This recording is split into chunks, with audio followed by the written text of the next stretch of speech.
நம்ம திருப்புகள்ல அன்பு அவிரோதம் கோட்டாலையின்றி அவிரோதம் ஞானம் வர பாட்டுல பாடல அவிரோதம் ஞான சுடர்வாள் கண்டாயடா அந்தகா அது என்ன ஞான சுடர்னு கேட்டா அவிரோத ஞான சுடர்வாள். அந்த அவிரோதம்ங்கிற ஞானம் வரபோதுதான் எனக்கு என் மனசுல முழுக்க பக்தி நிறைஞ்சிருக்கு. அன்பு வேணும், அவிரோதம் வேணும்.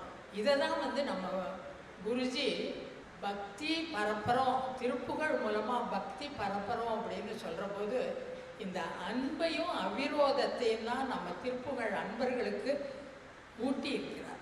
நம்ம ரொம்ப ஒரு பாக்கியம் பண்ணியிருக்கோம். இந்த திருப்புகழ்ல பக்தி அப்படின்னு சொன்னோம்னா பக்தி எப்படி வருது? இத்தனை பேரை பாட வச்சிருக்காரு, இத்தனை பேரை. இன்னைக்கு இந்த 5 நாள்ல 6 நாள்ல எங்கெங்க இருந்த எல்லாமோ வந்திருக்காரு. ஸ்கூல் உண்டு, குழந்தைகளுக்கு ஸ்கூல் உண்டு, ஆஃபீஸ் உண்டு, பேர குழந்தைகளை பார்த்துக்கணும். எத்தனை டிஃபிகல்ட்டிஸ். டெல்லியிலேருந்து வர வேண்டியிருக்கு, ட்ரிவாண்ட்ரத்துலேருந்து வர வேண்டியிருக்கு, மழை வெயில் காற்று, சொந்த பணத்தை செலவழிச்சுண்டு ஒரு நாளைக்காக தான் ஒரு நாளாவது வந்து நம்ம இந்த ஃபங்க்ஷனில் கலந்துக்கணும் அப்படின்னு எது உங்களை தூண்டி இருக்குது? அது குருஜி விதைத்த அந்த அன்பும் அவிரோதமும் தான். அந்த அன்பும் அவிரோதமும் மனசில் பதிச்சு வச்சுட்டோன்னா அதுதான் பக்தி.